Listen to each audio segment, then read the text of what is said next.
네, 안녕하십니까. 저는 2022학년도 경동대학교 유아교육과 보육실습평가회 사회를 맡은 기획부 차장 신보미입니다. 네, 먼저 진행 순서를 말씀드리면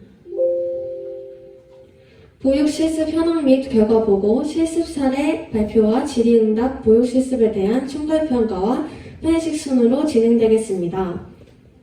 지난 방학 동안 3학년 학생들은 4주 또는 6주간의 실습 기간을 가졌습니다. 실습 기간이 힘들기도 했지만 책으로 배우는 걸 넘어서 직접 눈으로 보고 경험하며 소중하고 값진 경험을 이루어낸 것을 모두가 함께 나눠보고자 보육실습 평가회 자리를 마련하였습니다.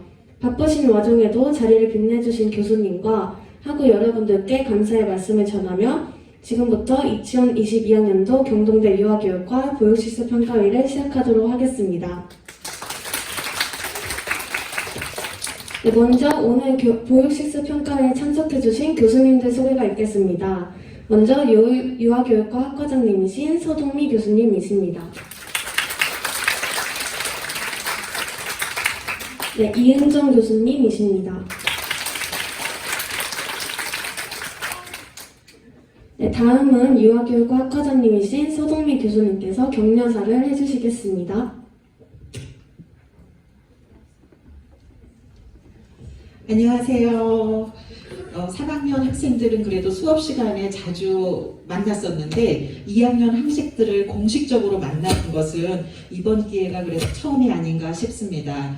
보육실습은 아까 이제 상해자가 말한 것처럼 현장을 경험할 수 있는 공식적인 첫 번째 기회인데 3학년 학생들이 어려운 상황에서도 아주 성실하고 무사히 잘 마친 것을 교수님들은 알 수가 있었습니다.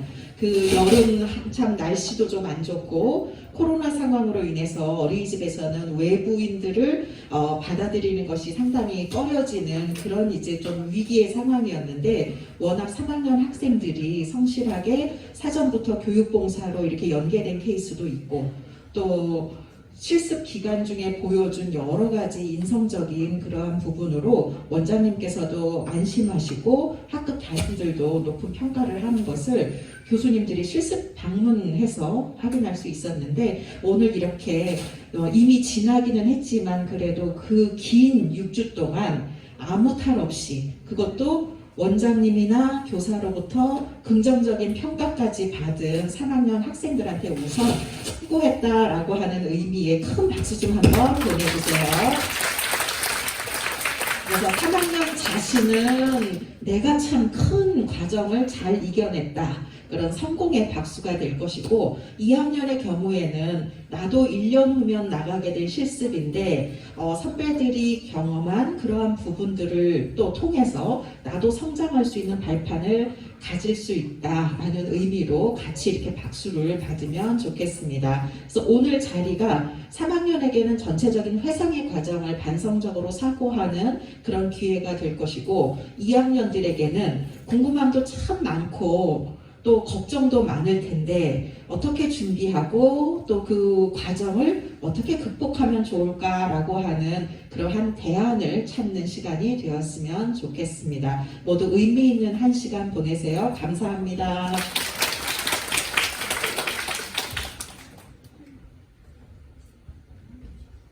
네, 다음은 보육실습 현황 및 결과 보고가 있겠습니다. 이번 보육실습을 진행한 학생은 총 119명이며 이 중 설문에 응답한 학생은 108명입니다. 실습 기간 요양 현황을 보시게 되면 국공립 어린이집이 가장 많았으며 다음으로는 민간 어린이집, 직장 어린이집, 법인 어린이집 순으로 나타났습니다. 실습 기간의 소재지는 양주와 의정부 지역이 가장 많았고 다음으로 남양주와 포천, 서울특별시, 경기 남부와 인천광역시 기타 순으로 나타났습니다. 실습 기관의 담당 연령은 만 1세와 2세 담당이 가장 많았고 다음으로 만 3세와 5세, 그 다음으로는 만 4세와 2반 이상 경험하여 담당하거나 유아와 영아의 혼합반 담당 순으로 나타났습니다.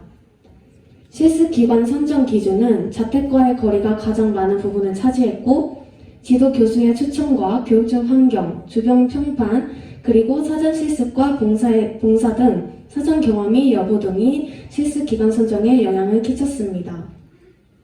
실습 기간 동안 진행한 수업의 총 횟수는 원 사정에 따라 1회에서 5회까지 다양하게 나타났습니다.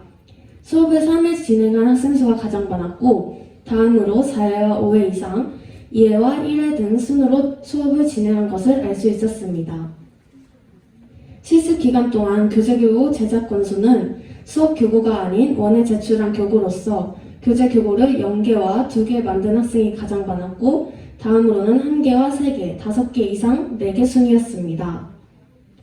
실습 경험 후 사전 교육 시 강조되어야 할 점으로는 보육 실습 일지와 관찰 일지 작성법이 가장 높은 비율로 나타났고, 다음으로 영유아와의 상호작용 방법, 원에 제출해야 하는 서류와 수업 실제 방법, 실습생의 역할 및 자질과 활동 계획, 수업 방법 작성법 순으로 나타났습니다. 보육 실습 기간 및 실습 내용에 대한 전반적인 만족도는 대체로 만족이 가장 높게 나왔고, 다음으로는 매우 만족, 보통, 대체로 불만족 순으로 나타났습니다. 코로나19로 인해 실습 시 가장 어려웠던 점으로는 마스크 착용으로 인해 영유아들과 원활한 상호작용에 대한 불편함과 코로나19로 인하여 원의 영유아들이 많이 등원하지 못해서 학급 인원보다 적은 인원과 수업했던 점이 어려웠다는 답변이 나왔습니다.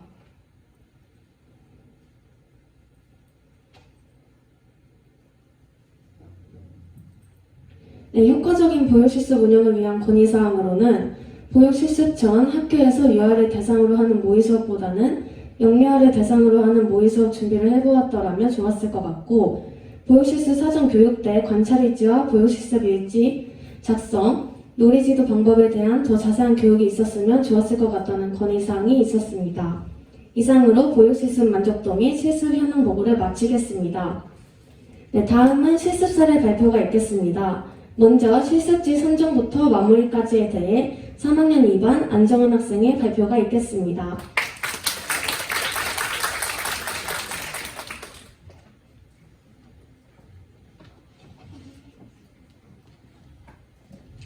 안녕하세요. 실습지 선정부터 마무리 과정을 발표하게 될 안정은입니다. 실습지 선택 과정, 실습지 선택 과정 중 진행 방법, 실습 시 필요한 준비물, 실습 마무리 과정 순으로 발표하겠습니다. 보육 실습을 하기 위해서는 보육 실습지를 모색해야 합니다. 임신 육아 종합 포털 아이사랑과 어린이집 정보 공개 포털 사이트에서 어린이집을 검색할 수 있습니다. 보육 실습 어린이집 조건으로는 일반 어린이집에서만 실습이 가능하며 어린이 학구 수는 5반 이상이어야 하고 1급 정교사 자격증을 가지고 계시는 선생님이 계셔야 합니다. 또한 평가 인증을 받은 어린이집에서만 인정이 되며 이 기준 또한 사이트에서 확인하실 수 있습니다.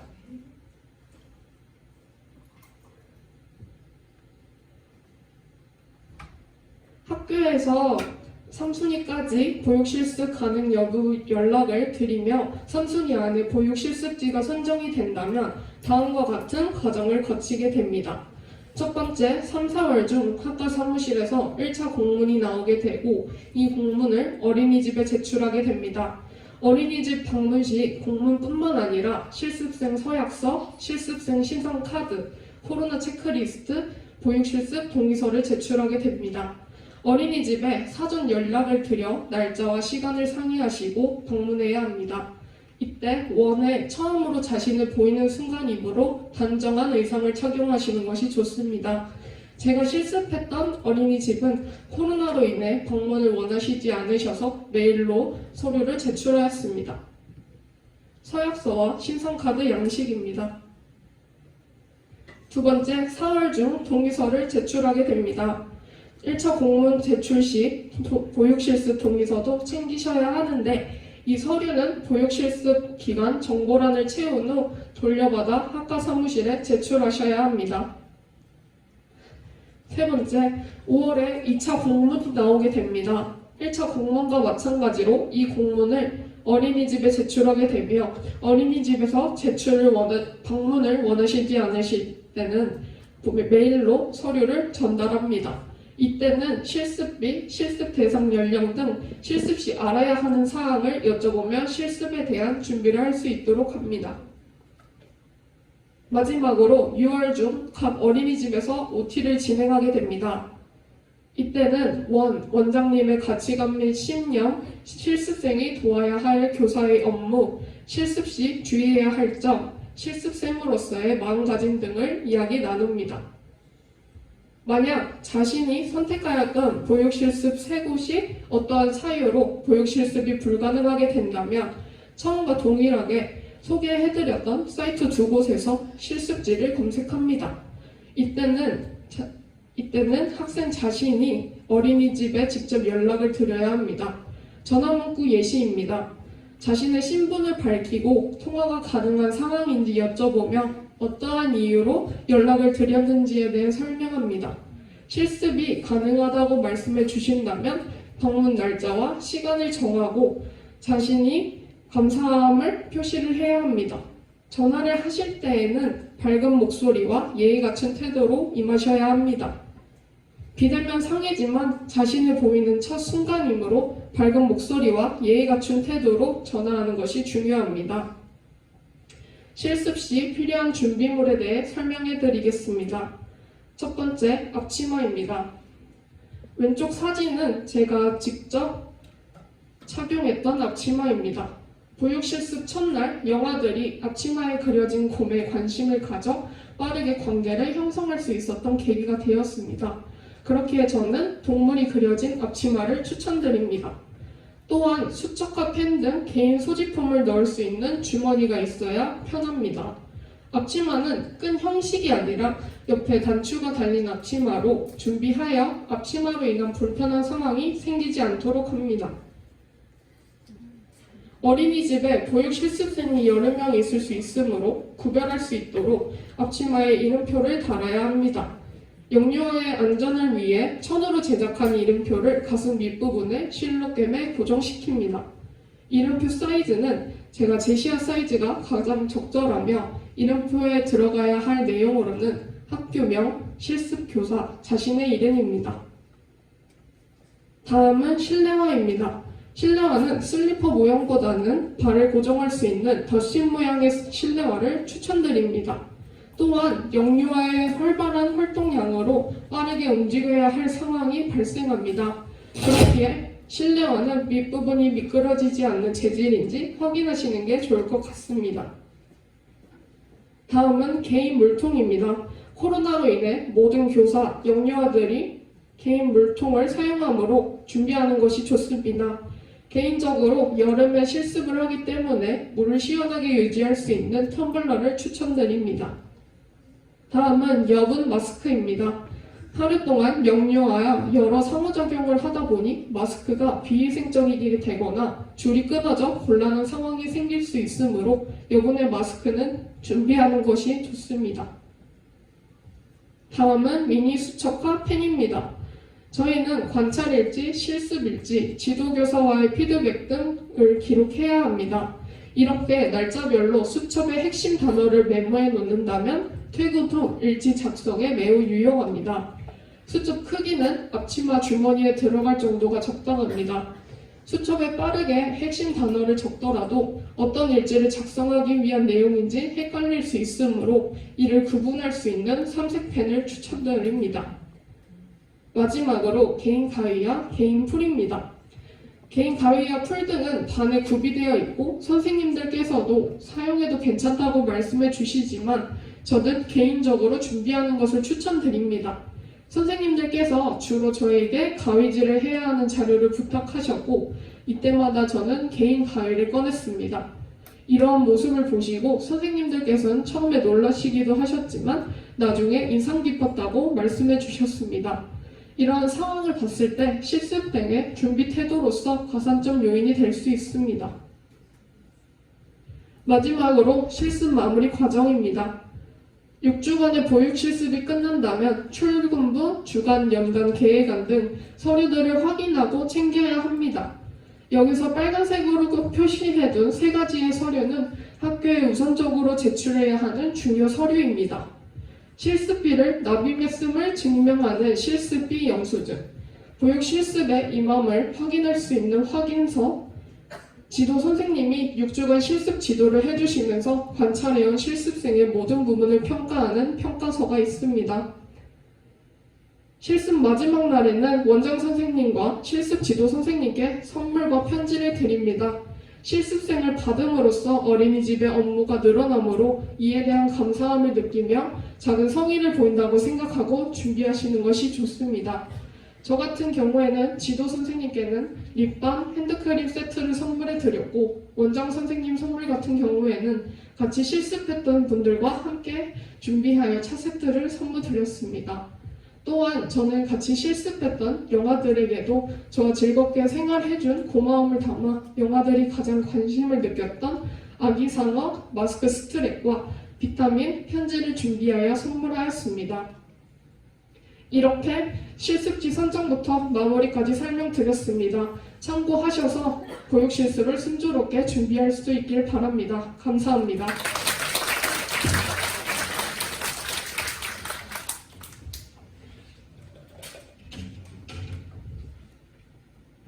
네, 다음으로 영화반 실습의 실제에 대해서 3학년 2반 김나영 학생의 발표가 있겠습니다.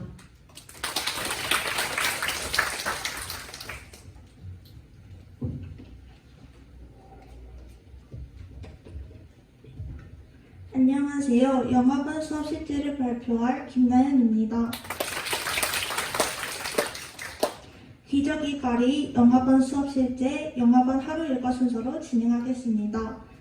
그 전에 먼저 제가 실습했던 학급의 현황을 소개해드리겠습니다. 연령은 만 0세였고 영아 인원은 4명, 지도교사는 1명이었습니다. 기저귀 가리에 대해 설명드리겠습니다. 기저귀 가리는 실습 전 경험자나 유튜브를 통해 사전 학습을 하시는 것이 좋습니다. 꼭 기저귀 가리 매트 위에서 해양하며 꼼꼼히 소독하고 청결하게 진행합니다. 저희 원에서는 교사가 손을 씻고 매트를 소독액으로 소독하고 교사가 손 소독을 한 후에 기저귀 가리를 시작했으며 매 영화마다 소독을 하였습니다. 가정에서 영아의 기저귀를 각자 가져오므로 잘 구분하도록 하고 영아가 편안한 상태에서 기저귀 가리를 할 수 있도록 해야 합니다. 저는 대부분의 가정에서 팬티형 기저귀를 보내주셨기 때문에 딱히 어려움을 느끼지 않았습니다. 다음은 수업 실제입니다. 저는 0세는 수업이나 활동이 힘들다는 지도교사의 조언과 판단하에 교구를 제작한 후 간단한 놀이를 진행하는 것으로 결정하였습니다. 왼쪽 사진이 피드백을 받을 당시 초기 구성안입니다. 저는 벨크로를 통해 여닫을 수 있는 과일 깎음판을 구성하였습니다. 지도교사께서 0세는 무조건 입에 넣기 때문에 크기가 작지 않으며 경고할 것을 강조하셨습니다. 교구를 만들어 놀이를 한 후 피드백을 받았습니다. 큰 나무나 배경은 글로건으로 붙이되 작은 소품은 영아가 먹는 등의 사고가 일어나지 않도록 박음질을 하였는데 영아들이 잡아당기며 놀다 보니 쉽게 뜯어졌습니다. 그 점에서 더 견고하게 제작되었으면 좋겠다는 피드백을 받게 되었습니다. 또 이게 뭘까? 사과를 떼어볼까? 등 활동식으로 놀이를 제안하기보다 땡땡이는 사과가 떼어보고 싶었구나, 포도가 까꿍했네 등 반응을 위주로 상호작용했으면 좋겠다고 하셨습니다. 다음은 하루 일과를 설명드리겠습니다. 8시부터 등원을 시작하는데 영아의 적응 기간에 따라 컨디션에 따라 10시부터 11시까지도 자유롭게 등원하는 분위기였습니다. 0세는 어린이집 차량을 타지 않지만 저는 비가 내리면 차량 운행 영아에게 우산을 씌워 어린이집까지 인도하는 경우도 많았습니다. 등원 후는 체온을 측정한 후 가방을 열어 투여할 약이 있는지를 확인하며 개인 물병을 꺼내둡니다. 월요일에는 가정에서 세탁하고 보내준 수건과 이불을 확인하고 정리하였습니다. 영아가 편하도록 양말을 벗겨주고 실내 놀이를 하는 동안 교사는 조리사 선생님께서 큰 보트를 주시면 영아들의 개인 물병에 물을 채워줬습니다. 9시 반부터 오전 간식을 먹게 되는데 등원하지 않은 영아의 몫은 남겨뒀다가 등원하면 먹을 수 있도록 하였습니다. 먼저 손을 씻기고 의자에 영아를 앉히고 식탁을 조립한 후에 닦아줍니다. 간식을 나눠줌과 동시에 먹여주는데 영세 영아에게는 위험하므로 포크는 제공되지 않았습니다. 다 먹은 후에는 입과 손을 씻겨주고 식탁 의자를 세탁하며 바닥도 닦았습니다. 간식을 다 먹은 후에는 놀이 시간을 가지는데 실내 놀이, 요이실 놀이, 바깥 놀이 순서로 설명하겠습니다. 먼저 영아는 친구들과 놀기보다는 혼자 놀이하거나 교사와 놀이를 하는 게 대부분이었습니다. 이거 할까? 이거 봐봐!와 같이 제안하기보다는 우와 땡땡이가 뭐뭐를 했구나, 땡땡이 잘한다 등 반응 위주로 상호작용을 하였습니다. 영아들은 웨이브 드럼, 딸랑이, 노래가 나오는 놀잇감 등 소리를 내는 놀잇감을 좋아했습니다. 또 키즈노트에 아이들이 놀이하는 모습을 부모님들이 보실 수 있게 게시하는데 지도교사가 모든 영아들의 사진을 찍기에는 한계가 있어 저도 함께 영아들과 놀이를 하며 사진을 촬영하였습니다. 유이실에서 놀이할 때는 조금 더 활발한 놀이를 할 수 있었습니다.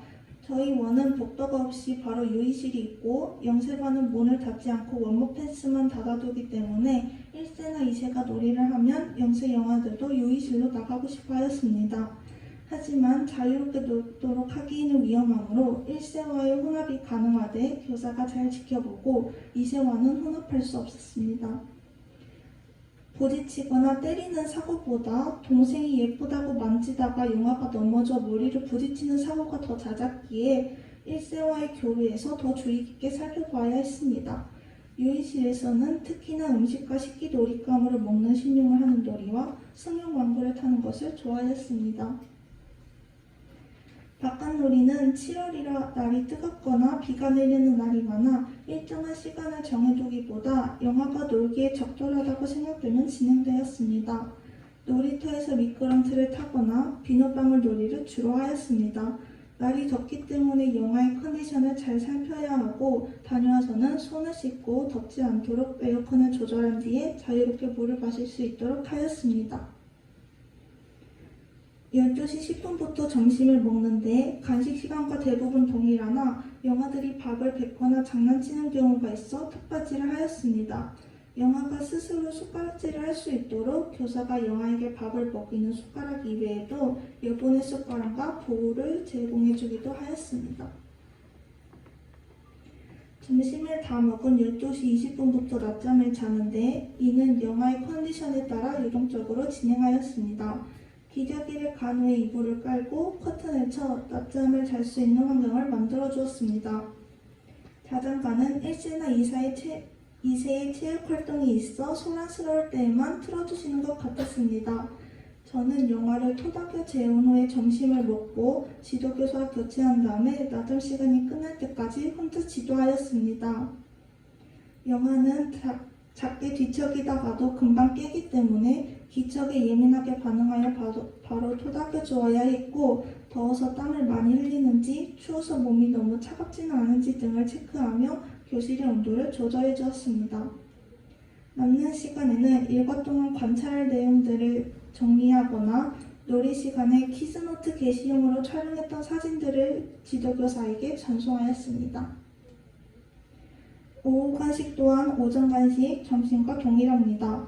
대부분 죽이 나왔던 오전 간식과 달리 오후 간식에는 떡, 빵, 과일 등이 나왔는데 자고 일어난 영아가 먹기에는 버겁다 생각하여 간식을 작게 잘라 우유에 말아 쉽게 넘길 수 있도록 하였습니다.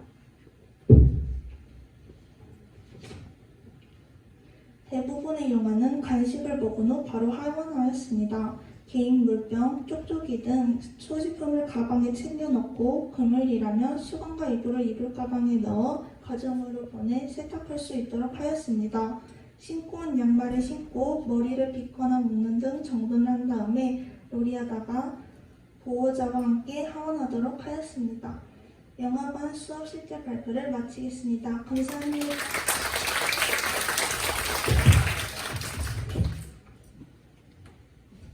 네, 다음은 유아반 실습에 대해서 3학년 3반 민다희 학생의 발표가 있겠습니다.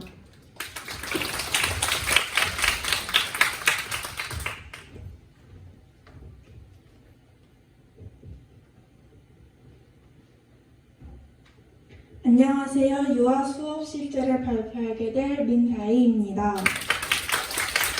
먼저 저는 만 4세반에서 실습을 하였습니다. 저희 반 유아는 총 17명이었고 실습 동안 저는 17번의 관찰과 6번의 수업을 하였습니다. 먼저 관찰에 대해 이야기해 보도록 하겠습니다. 저 같은 경우 그날 목표로 한 유아를 자유놀이 시간에 집중적으로 관찰하였습니다. 관찰할 때 뭔가 적으면서 관찰을 한다기보다는 유아가 관찰되고 있다는 느낌이 들지 않도록 자연스럽게 놀이 참여자 역할로서 유아와 상호작용하면서 관찰하였습니다. 그런 후 참여자의 역할이 마무리되고 나눴던 대화를 중심으로 실습 수첩에 정리하였습니다. 행동평가는 누리과정에 근거하여 작성하였습니다. 예를 들어 여기 보이는 것과 같이 저는 유아가 비가 온 후 방충망 사이사이 고인 물을 보고 이것을 없애기 위해 손으로 문지르거나 바람을 부는 등의 방법을 생각한 유아 스스로 자신의 생각이 맞는지 직접 없애보는 모습을 관찰하였습니다. 그렇기에 행동평가의 자연탐구 영역 중 탐구과정 즐기기에 궁금한 것을 탐구하는 과정에 즐겁게 참여한다와 연관지어 행동평가를 작성하였습니다. 이번에는 수업 실제에 대해 이야기해 보도록 하겠습니다. 먼저 첫 부분 수업 때는 저희 반이 가장 좋아하던 퀴즈를 준비하였습니다. 수업 전주에 지도교사님이 퀴즈 활동을 하였었는데 그때 유아들이 적극적이고 재밌게 참여하는 모습을 보고 첫 수업으로 퀴즈를 준비하게 되었습니다. 5월 주제가 여름이어서 여름철 과일과 채소 그림자 퀴즈를 진행하였고 그 후 유아들이 직접 나와 그림 카드를 보고 자신들이 퀴즈를 내어보기도 하며 수업을 진행하였습니다. 첫 수업이라 많이 긴장하였고 유아들의 반응 또한 걱정되었지만 돌발 상황 없이 적극적으로 참여해준 유아들 덕분에 순탄하게 진행할 수 있었습니다. 이 수업에 사용한 그림자 퀴즈판은 왼쪽과 같았습니다.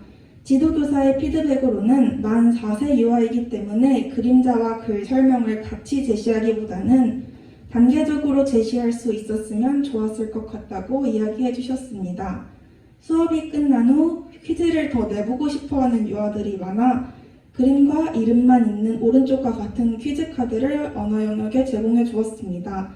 이 수업에 대한 지도교사의 피드백은 도입에 궁금이 상자 퀴즈를 같이 진행하였었는데 도입과 전개가 비슷하여 주의를 사로잡을 무언가가 더 필요하다고 얘기해 주셨습니다. 또한 유아들이 퀴즈를 내보는 퀴즈 카드에 문제 내는 유아만 볼 수 있도록 모양, 크기, 색깔 등의 예시를 들어주면 더 좋았을 것 같다고 이야기해 주셨습니다. 두 번째 부분 수업은 미술 수업으로 준비하였습니다. 간단한 미술 활동보다는 실습이니만큼 조금 도전적으로 진행해보자고 하여 물감을 사용하여 해바라기를 그리는 활동을 진행하였습니다.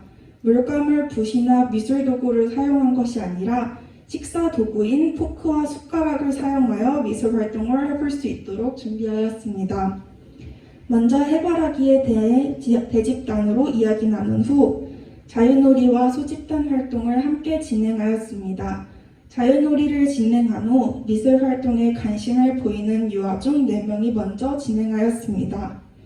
물감을 한 가지 색씩 작은 접시에 제공한 후 각각 포크와 숟가락을 2개씩 4개를 준비하였습니다. 그런 후 미술활동 규칙을 간단히 이야기 나눈 후 예시를 보여주며 미술활동을 시작하였습니다. 그렇게 유아들이 모두 자신만의 해바라기를 그린 후 다음날 마른 해바라기를 잘라 전지에 붙여 전시하며 활동을 마무리하였습니다. 유아들이 창문에 붙은 전지에 보이는 자신의 해바라기를 찾기도 하고 친구의 해바라기를 찾기도 하였습니다. 유아들이 해바라기를 관찰하던 중 왜 꽃밭에 나비는 없지? 나는 구름도 있으면 좋겠어 등의 이야기를 나누는 모습을 관찰할 수 있었습니다. 그래서 나비, 구름, 벌, 곤출 등의 색칠 도안을 미술 영역에 제공해 주었습니다. 유아들은 색칠 도안을 전지 위에 자신의 해바라기 또는 빈 곳에 잘라 붙여 자신들만의 해바라기 꽃밭을 더 풍성하게 만들며 놀이하였습니다. 수업에 대한 지도교사의 피드백은 교사가 제공한 해바라기 예시의 퀄리티가 높아 유아가 보고 활동 방법을 알기 어려워 직접 해바라기를 그리는 과정을 보여주면 더 좋았을 것 같다고 해주셨습니다. 다음은 연계 수업입니다. 부분 수업에서 연계 수업을 진행하기 전 두 가지 수업을 자연스럽게 연계하여 진행해야 한다는 부담감이 있었는데 부분 수업 2개를 한다는 느낌으로 준비하였던 것 같습니다. 제가 준비한 첫 번째 연계 수업은 카드 맞추기 게임이었습니다.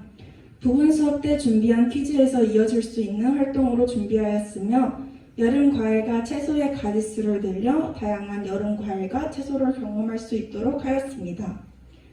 또한 유아들이 규칙에 맞게 카드의 짝을 맞추는 평게임이 될 수 있도록 준비하였지만 막상 활동을 하려니 게임이라는 것 자체에 유아들이 흥분하여 주의 집중이 잘 되지 않았고 규칙을 어기며 게임하는 유아들이 많아 주의 집중을 하는 손유이와 유아가 직접 시범을 보이는 등의 방법으로 주의를 집중시키려고 노력했던 것 같습니다.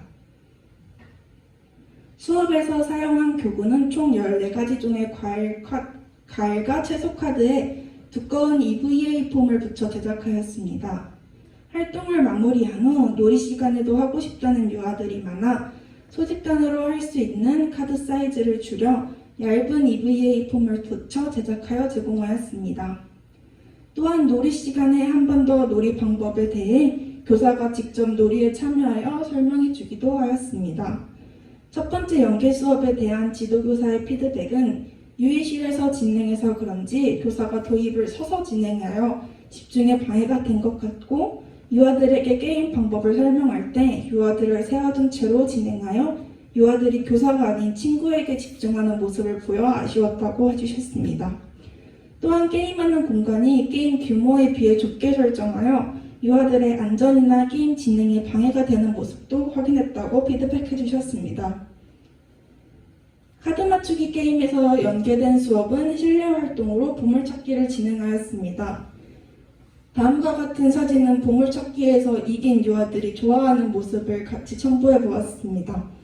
카드 맞추기 활동 때 준비하였던 여름 과일과 채소를 그대로 사용하였고 게임 활동 후 유아들이 화장실에 들려 실내 활동을 준비하는 동안 외부 놀이터에 과일과 채소 보물 40개, 꽝 5개, 겨울과일 5개로 다양하게 보물찾기를 준비하였습니다.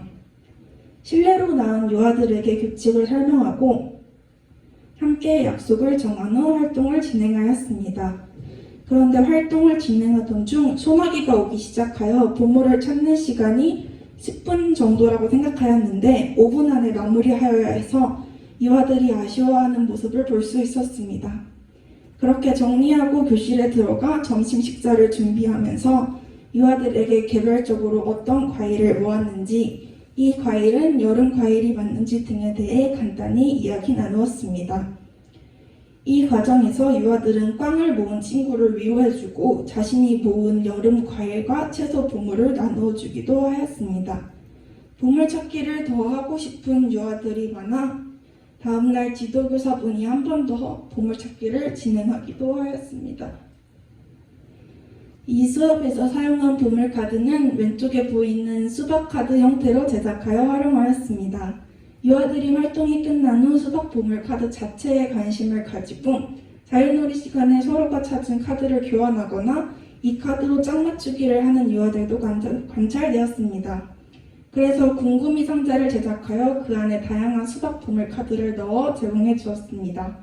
그러자 유아들이 어떤 여름 과일과 채소가 나올지 맞추는 게임을 진행하는 모습이 관찰되었고 수업에 대한 지도교사의 피드백은 실내에서 실외로 이동하면서 흐트러진 유아들을 확 집중시키지 못한 것 같아 아쉬웠다는 의견과 찾는 과정에서도 적극적인 언어 지원이 있었으면 좋았을 것 같다고 해주셨습니다. 또한 보물카드 자체가 조금 더 견고하게 제작하면 좋아질 것 같다는 등의 구체적인 피드백도 해주셨습니다. 다음은 전일 수업입니다. 누구나 그렇듯이 저도 전일 수업에 대한 부담감과 수업 이외에도 준비해야 하는 것들에도 신경을 많이 써야 하기에 긴장을 넘어서 심장이 터질 것 같았습니다. 하지만 큰 안전사고 없이 잘 마무리한 것 같아 뿌듯합니다. 먼저 전일 수업 때 준비한 첫 수업은 인사 나누기 후에 간단한 대집단 이야기 나누기를 진행하였습니다. 안전한 물놀이 상황 카드와 위험한 물놀이 상황 카드를 준비하여 유아들이 직접 나누어 볼 수 있도록 하였고, 그런 후 물놀이 안전 규칙 판을 유아들과 함께 제작하였습니다. 물놀이 안전판을 제시하고 유아들이 원하는 안전 규칙을 말하면 안전판에 글씨로 적어주는 형식으로 진행하였습니다. 이 수업에서 왼쪽과 같은 안전상황 카드를 사용하였고, 유아들이 안전사고에 대해 조금 더 경험하였으면 좋겠다는 마음에 상황 그림을 책 형태로 제작하여 유아들이 그림에 맞는 상황 카드를 붙이며 놀이할 수 있도록 제공해 주었습니다. 수업에 대한 지도교사 피드백은 아직 글씨를 읽지 못하는 유아들이 있기에 상황 그림의 글씨를 반투명하게 제공하여 맞추기 더 쉽도록 제작하면 좋았을 것 같고, 벨크로의 면적을 넓게 제작하여 유아들이 조작하는 데 어려움을 보여 동그란 벨크로로 제작하면 좋았을 것 같다고 구체적으로 피드백해 주셨습니다. 마지막으로는 전일 수업 중 두 번째 수업입니다. 이 수업에서는 간단한 미술활동을 준비하였습니다. 오후 간식을 먹고 간단하게 실제 조개 모양을 보여주며 유아들과 조개 모양에 대해 이야기 나눈 후 미술 활동에 대해 간략하게 설명하였습니다. 그 후 자유놀이 시간에 소집단 활동으로 유아들이 조개 가방 만들기 활동을 하였습니다. 기본적인 가방 틀은 제공해주고 다양한 조개 모양 종이 중 2개를 골라 고른 조개를 자신이 원하는 대로 그림을 그리거나 보석 스티커를 붙여 제작하였습니다. 다 제작한 조개 가방은 유아들이 즐겨하던 아이스크림 가게 놀이에서도 사용되었습니다. 조개 가방을 들고 다니는 유아들을 보고 너도 나도 할 거 없이 조개 가방을 만들고 싶어하여 반 모두가 조개 가방을 제작하였습니다. 이렇게 만든 조개 가방을 가지고 즐겁게 하원하면서 부모님들에게 자랑하는 유아들을 보니 정말 뿌듯했습니다. 활동이 끝난 후 유아들이 조개 모양 종이와 입체 보석 스티커 자체에 관심을 많이 보여 미술 영역에 해당 재료를 제공해 주었으며, 이 재료를 통해 유아들이 가방 틀을 직접 만들고 자신만의 조개 가방을 만들기도 하며 교실에 있던 바다 게시판을 꾸미기도 하였습니다. 지도교사의 피드백은 가방 틀을 스테인플러로 고정하여 마스킹 테이프 처리를 하였었는데 안전사고가 일어날 수 있기에 웬만하면 스테인플러는 사용하지 않는 것이 좋다고 해주셨습니다. 또한 자유놀이와 함께 진행하였기 때문에 자유놀이하는 유아들도 신경 쓰며 소집단 활동을 진행했으면 더 좋았을 것 같다고 해주셨습니다. 이상 유아 수업 실제 발표를 마치도록 하겠습니다. 감사합니다.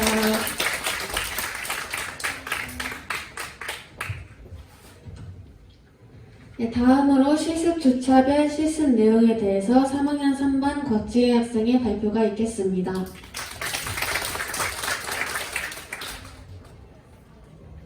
안녕하세요. 실습 주차별 내용에 대해 발표할 곽지혜입니다. 저는 일단 원래는 1주차에서 6주차까지 왼쪽에 보시는 것처럼 진행되었어야 했는데 선생님들의 휴가 기간에 맞춰서 오른쪽에 1주차 때는 영유아 관찰, 2주차 때는 교구 제작과 계획안 작성, 3주차 때는 부분 수업과 일화 관찰, 4주차 때는 올데이 수업과 일화 관찰, 5주차, 6주차 때는 영유아 관찰 및 교구 제작으로 이루어졌습니다. 1주차에서는 영유아 관찰 및 특수화의 특성 파악과 일지 피드백 및 수정, 교구 계획안 피드백 및 수정이 진행되었는데요. 저는 사전에 방문하여서 선생님들과 인사 나눌 때 이런 식으로 사진을 찍어서 출석부를 먼저 메워서 갔고요. 보육실습 교구 계획안을 1주차 때부터 쓰라고 하시는데 그 이유가 교구 계획안이 계속 수정되기도 하면서 아이들의 특성이랑 흥미에 맞춰서 계속 수정해야 되기 때문에 1주차 때부터 교구 계획안을 하나만 써가는 것이 아닌 여러 가지 아이디어를 생각해서 써가는 것이 좋습니다. 1주차 때 또 교구 계획안 말고도 일지 피드백을 받는데요. 일지 피드백은 1주차부터 6주차까지 계속 진행되는데 이 일지 피드백은 지도 선생님과 맞추는데 어린이집 사정에 따라서 어린이집 선생님들과 맞추는 경우도 있고 실습생들만의 일지 양식을 주시는 경우도 있는데 저희 어린이집 같은 경우에는 저희 학교에서 주는 양식에 저희가 쓴 것을 수정해 가서 간격이나 진하기, 기울기 등 선생님들의 요구에 맞춰서 다 수정되었습니다. 이건 제가 메모장에 받아 쓴 건데요. 일단 일지 피드백은 외곽 진하게, 일지 간격 신경 쓰기 이런 거 하나하나 다 지도 선생님의 말씀을 받아 적어서 수정해 갔고요. 앞으로의 일정 소개와 실습생으로서 해야 되는 역할 등에 대해서 선생님께서 1주차에 설명해 주셨습니다. 그리고 특수화가 있었는데 좀 심한 특수화여서 그런 특성을 선생님께 먼저 여쭤보고 이런 것들을 메모장에 적고 집에 가서 다시 한번 복귀한 다음에 다음 활동에서 특수화의 행동을 많이 관찰하는 것이 중요하다고 하셨습니다. 또한 단어 선택과 존대어 사용을 굉장히 중요하게 생각하셨는데요. 존대어 사용은 유아들이 사용하기 위해서는 교사가 먼저 사용해야 한다고 말씀해 주셨습니다. 그리고 수업 날짜랑 교구 제출 시간을 소개해 주셨는데 이 주차별로의 시간은 선생님께서 처음에 말씀해 주신 것과 다르게 진행될 수도 있으나 처음에는 이 계획에 맞춰서 1주차 때부터 교구 계획안이나 수업을 생각해 두시는 것이 좋습니다. 2주차 때는 교구 계획안 작성 및 제작과 수업 계획안 피드백 및 수정, 현장 체험 학습이 있었는데요. 교구 계획안 작성은 계속해서 수정하면서 선생님과 맞춰가면 되는 것이고 수업 계획안은 부분 수업 계획안을 제가 3주차 때 하기로 하였기 때문에 2주차 때부터는 이제 결정을 해서 교구를 만들어야 되는 상황이었기 때문에 이렇게 자세하게 적어갖고 어린이집마다 다르지만 저희는 TC로 써오라고 하셨고 수정할 때는 아이들의 반응을 C로 적어서 제출하라고 하셨습니다.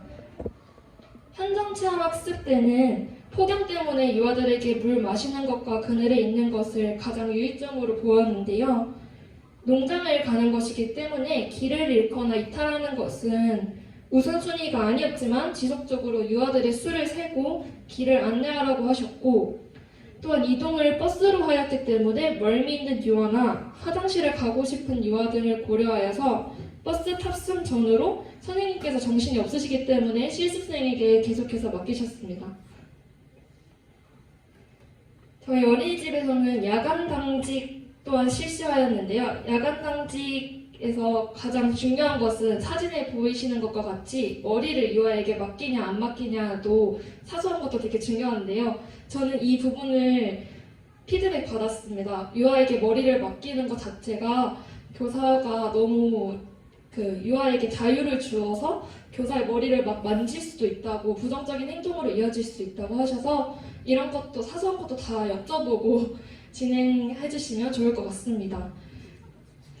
그리고 실습생의 평가에는 저는 처음에 실습생의 평가를 저에 대한 반성적인 평가로 썼는데 그러다 보니까 유아들에 대한 부정적인 표현이 사용되어서 선생님께서는 이 부정적인 표현을 나중에 어떻게 긍정적으로 바꿀 수 있는지 지원에 대해서 쓰라고 하셨습니다. 그리고 하루 일과 중에 평가를 하면서 선생님과 실습생이 배워야 할 것에 대해서 이야기를 나누고 계속해서 2주차니까 남은 4주차 동안 이렇게 해주셨으면 좋겠다고 계속해서 수정을 받았습니다. 3주차 때는 부분 수업과 수업 평가에 올데이 수업 계획안 피드백 및 수정 그리고 일화 관찰과 교구 피드백을 받았는데요.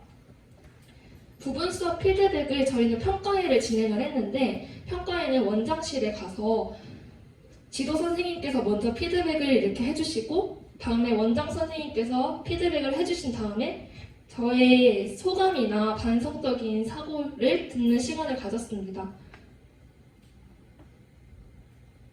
그리고 저의 부분 수업에는 이런 TV 동화를 사용하였는데요. 저희 반은 21명이고 특수화가 3명이 있는 반이어서 특히 크기를 되게 중요하게 생각하셨고 피드백으로 가장 많이 받은 것은 견고함이었습니다. 특수화가 표현이 안 되고 수용적 언어만 되는 아이였기 때문에 막 돌리는 것에 굉장히 예민하고 해서 이렇게 특수화가 만지는 걸 볼 수 있는데요. 이렇게 방향 상관없이 양쪽으로 당기기도 하고 아예 다 풀어 헤치기도 하고 하는 모습을 볼 수 있었습니다. 이런 걸 지도교사 선생님께 피드백을 받으면서 계속해서 수정해 갔고요. 이걸 사용해서 부분 수업을 진행하였습니다.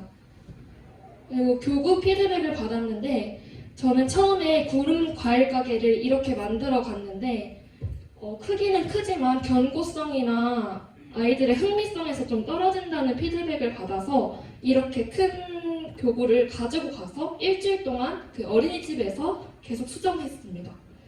그리고 3주차 때 일화 관찰을 진행하였는데 그 이유는 선생님들께서 휴가 기간 때 안 계시면 일화 관찰이 제대로 진행될 수 없다고 하셔서 일화 관찰부터 3주차에 진행되었습니다. 관찰은 유아의 그 장면을 선정해서 유아가 어떤 활동을 했고 유아가 그 상황에서 어떤 말을 했고 이거를 제3자 입장에서 자신의 주관적인 관점이 들어가지 않은 상태로 작성하여야 된다고 하셨습니다. 저는 이렇게 메모장을 들고 다니며 여러 가지 장면을 계속해서 선정하여서 작성하였고 그 중에 유아의 발달적 특성이 나타난 부분을 일화 관찰에 사용하였습니다. 4주차 때는 교구 시연 및 두 번째 교구 계획안 작성을 하였고 올데이 수업과 수업 평가회 일화 기록을 진행하였습니다. 4주차 때는 아까 만들었던 과일 가게 교구를 유아들에게 주었는데 이 교구를 분명 과일 가게라고 적었음에도 불구하고 만 4세인 아이들은 어떻게 사용하는지 어떻게 놀아야 되는지 모르는 경우도 있었습니다. 그래서 선생님과 이야기 나누기를 통해서 가격표를 같이 붙여보고 이런 과일 바구니를 제가 같이 제공해줬는데 처음에는 이 과일 바구니를 과일 바구니로 사용하지도 않았던 모습을 확인할 수 있었습니다. 그런 것처럼 처음에 교구를 제작하고 피드백을 받을 때 선생님들께서 이런 유의점을 말씀해 주시니까 유의점을 받아서 교구 시연을 할 때 유아들과 이야기 나누기를 진행하면 좋을 것 같습니다.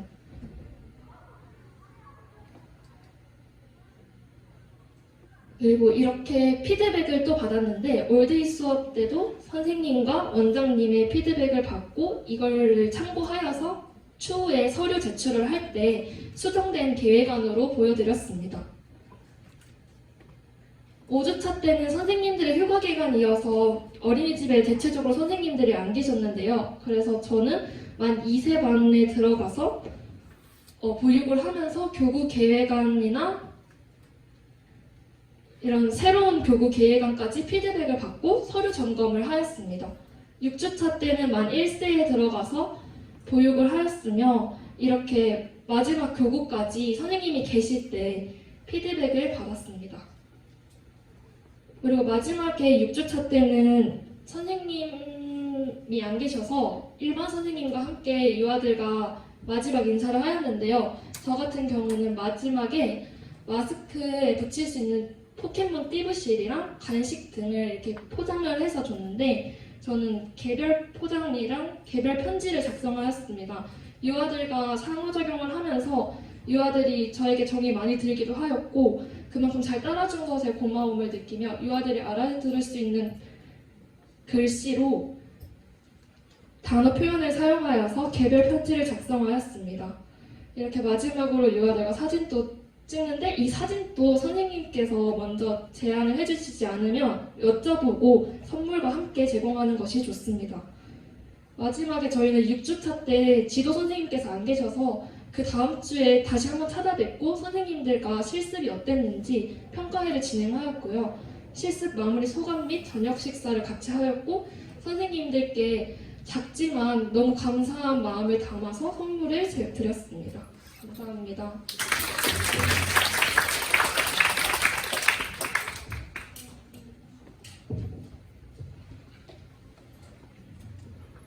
네, 지금까지 실습 사례에 대해 발표해주신 3학년 발표자분들께 다시 한번 큰 박수 부탁드립니다. 네, 다음으로 질의응답 시간이 있겠습니다. 먼저 보육실습 평가회 전 사전에 받은 질문에 대해 이은정 교수님께서 총괄평가와 함께 답변해 주시도록 하겠습니다.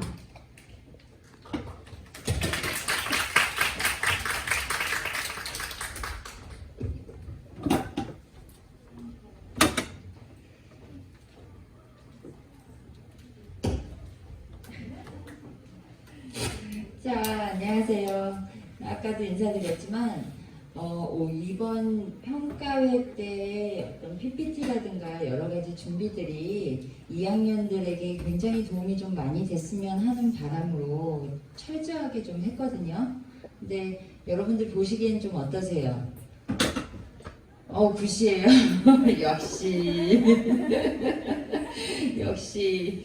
네, 많은 언니들이, 선배들이 이렇게 고생을 했는데, 이거를 하나하나 저희가 설명드리기는 좀 어렵고, 교수님들께서 아무리 또 설명을 드려도 여러분들이 가끔 보면 너무 피곤한 나머지 수업하다가 졸기도 하고 하는 부분에서 이렇게 선배님들이 좀 얘기를 해주면 훨씬 더 와닿지 않을까 싶어서 좀 많은 얘기를 넣었습니다. 그래서 월별로 어떻게 준비를 해야 되는지, 그 다음에 우리가 실습을 가서 주차별로 어떻게 해야 되는지, 그리고 지도교사와 그 다음에 유아와 상호작용을 어떻게 해야 하는지 이런 것들을 좀 총체적으로 잘 보여준 것 같아서 여러분들한테 도움이 많이 됐으면 하는 바람이었습니다.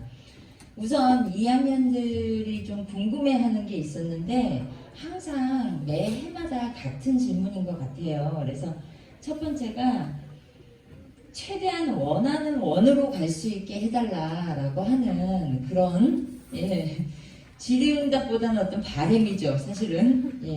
근데 많은 분들이 저는 꼭 말씀을 드리는데 많은 분들이 집에서 1분 거리에 있는 원을 택하고자 합니다. 왜냐하면 빨리 준비하고 갈 수 있어서 그게 훨씬 더 본인들한테 이득이 될 것이다 라고 생각을 하고 아주 가까운 주변의 원을 선택을 하게 되는데, 첫 번째는 원에서는 이제 우리가 실습을 받아주는 곳은 사실은 원이잖아요, 그죠? 유아교육 기관인데 유아교육 기관에서는 가까운 곳에 살고 있는 사람을 원하지 않습니다. 이유는 혹시나 이제 그럴 일은 없겠지만, 그리고 그래서도 안 되지만 원아들의 어떤 개인 신상 정보도 있고 그 가족들만의 어떤 뭐 여러 가지 사연들도 있는데 너무 가까이 살고 있는 실습생이 책임감 없이, 선생님도 아니니까, 그래서 뭐 좀 주변에 막 얘기는 하고 다니지 않을까 하는 생각에, 취업들도 마찬가지예요. 원에서는 그래도 최소한 2정류장 정도 차이 나는 그런 학생이면 좋겠습니다 라고 얘기를 많이 합니다. 그래서 여러분들이 원하는 원은 분명히 집에서 가까운 원일 텐데 먼저 이거를 생각해 주시고요. 또 하나는 지금 현재 일반 상황이 아니라 코로나 상황이기 때문에 받아주는 것 자체만으로도 굉장히 감사한 일이에요. 그리고 솔직히 말씀드리면 교수님들과 친분이 있는 원에서 많이 받아주는 편입니다. 다른 원에서는 잘 안 받아주려고 하고, 어떤 경우에는 실습생이 전화했기 때문에 별로 중요하게 생각하지 않고, 그래서 안 받아주겠다 뭐 이렇게 하는 원들도 있고, 그래서 여러 가지 차원에서 본인들이 원하는 원을 생각하지 말고 교수님들이 생각하실 때 저희가 취업을 할 수 있을 만한 좋은 원을 선택해 주십시오라는 말을 하시는 게 더 좋을 것 같습니다. 이해되셨죠? 그 다음에 두 번째는 지금 이 보육실습하기 전에 충분한 사전교육과 지도교수님의 개인적인 지도가 진행되었으면 좋겠습니다 라고 합니다. 사전교육을 수없이 합니다. 그리고 솔직히 말씀드리면 이제 보육보다는 저희가 교육 쪽에, 유치원 쪽에 사전교육을 더 많이 하는 편인데, 제가 사전교육을 진행을 안 해봤으면 모를까, 많이 진행해봐서 알잖아요. 사전교육이 수업 시간 이외에 하는 비교과와 같은 그런 시간이고, 어쩌다 보면 아주 오후 늦게 저녁 시간에 가까운 그런 사전교육이다 보니까 너무나 충분히 설명드림에도 불구하고 저 아르바이트에 있어서 켜놓고만 있으면 안 될까요? 내지는 이렇게 화면 좀 켜보세요 하면 길거리를 걸어가면서 듣습니다. 근데 지금 받아 적고 하면서 주의 깊게 들어도 시원찮은데 길거리를 걸어가면서 듣는다거나 아르바이트를 하면서 그냥 켜놓는다거나 하는 거는 뭐 어쩔 수 없는 상황이다 생각하고 최대한 수업을 열심히 들으면 안 되겠느냐고 몇 번 말씀드리지만 본인들이 그렇게 생각을 하지 않습니다. 그러니까 최대한 진짜 이거는 저희 교수님들께서 다 부탁하고 싶은 그런 말이 아닐까 싶은데 사전교육할 때 제발 열심히 좀 들어주셨으면 감사하겠습니다. 그래서 일부러 제가 질의응답을 보고 조금 답을 달아놨어요. 세 번째는 보육시스템 운영 방식과 제출 서류, 이거야말로 유의점. 방금 선배들이 이렇게 얘기했을 때는 굉장히, 이게 이제 유치원 시스템 때도 마찬가지일 텐데요. 선배들이 얘기했을 때는 이게 굉장히 자세하게 얘기해 주는데? 라고 들을 거예요. 왜냐하면 여러분들이 이렇게 다 앉아서 열심히 듣고 있기 때문에. 그런데 사전교육 시간에 좀 전에 말씀드렸던 것처럼 지나다가 혹은 아르바이트 하다가 혹은 집에 가서 버스 안에서 저 빨리 가야 되거든요. 버스가 지금 끊겨서요. 지금 타지 않으면 안 되거든요. 이러다 보니까 대체로 굉장히 강조해서 하고 있는 운영 방식, 제출 서류, 특히 제출 서류를 얘기하는데도 불구하고 잘 모르는 경우가 많아. 첫 주는 제가 진짜 솔직히 말씀드리면 첫 주에는 거의 전화, 톡 해서 한 200건 이상은 받은 것 같습니다. 죽는 줄 알았어요. 사전교육 열심히 안 들었지? 라고 물어보면 다 같이 네. 왜냐면 개인적으로 전화 온 거니까. 이렇게 얘기하시는데 우선적으로 충분히 설명드립니다. 그리고 해마다 조금씩 서류들이 원하는 방식이 좀 바뀔 수가 있어요. 그렇기 때문에 그 부분에 대해서는 서류를 받아오신 다음에 다시 확인을 해야 됩니다. 그래서 저희도 굉장히 많이 전화 안 되는 거 아시죠? 진흥원에. 근데 진흥원에 그렇게 전화가 안 되는데도 불구하고 100번 이상 전화하는 경우도 많고 정말 힘들게 해서 여러분들을 실습을 보냈다는 거 아시고 제발 사전교육 할 때 제출 서류나 이런 거 우선적으로는 제대로 들으시고 준비하신 후에 그 다음에 아마 지금 다 아실 거예요. 다녀온 다음에도 고쳐야 될 서류가 굉장히 많죠? 그러니까 그렇게 준비를 해주시면 좋겠습니다. 그래서 2학년 학생들도 명심하시고 3학년 학생들도 내년 교육 실습 때는 정말 명심해서 다시 한번 그렇게 준비해 주셨으면 좋겠습니다. 감사합니다.